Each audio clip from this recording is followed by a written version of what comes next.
নমস্কার, বিক্রমের বৈঠকখানায় সকলকে স্বাগত। আজ আমার এই ভিডিওর মাধ্যমে দেখানো হচ্ছে আমারই বাড়ির ছাদে একটি টবের মাটিতে অল টাইম ম্যাঙ্গো একটি গাছ আছে, যেটি বসানো আছে একটি ডাবার মধ্যে, এবং গাছটিতে আজকে আমি কি খাবার দিই সেইটি আমি দেখাবো।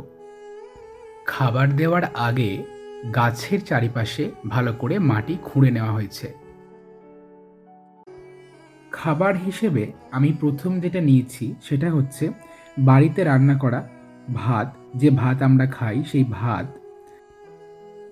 আমার বানানো বাড়িতে তৈরি জৈব সার এবং ড্রাই ডিকম্পোস্ট করা সরিষার খোল। সরিষার খোলকে হালকা জলের ছেটা দিয়ে 4 থেকে 5 দিন রোদে শুকিয়ে নিয়েছি। এবার দেখুন এই খাবার গাছের মধ্যে সঠিকভাবে কিভাবে প্রয়োগ করতে হয়।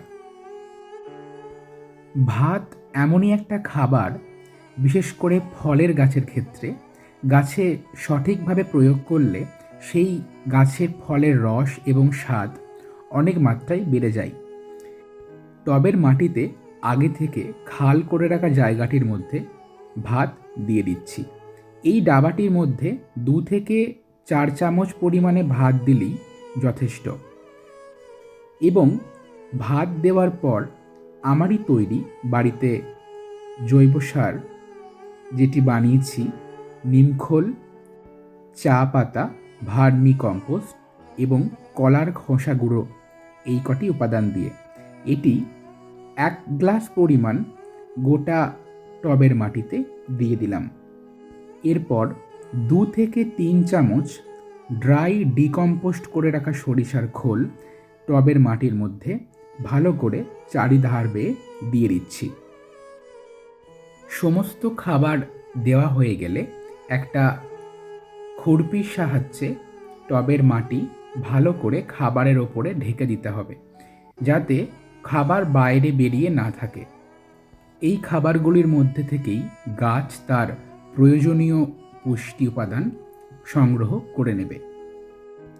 মাটি সুন্দর করে চাড়িয়ে দেওয়ার পর টবের মধ্যে জল দিতে হবে। আম গাছ সরাসরি সূর্যের আলো ভীষণভাবে পছন্দ করে, তাই আম গাছকে সরাসরি সূর্যের আলোতে রাখলে আম গাছের গ্রোথ এবং গাছের ফল দুটোই খুব ভালোভাবে বৃদ্ধি হয়। এই পর্যন্তই, দেখা হচ্ছে পরের ভিডিওতে। ভালো থাকবেন, সুস্থ থাকবেন। নমস্কার, ধন্যবাদ।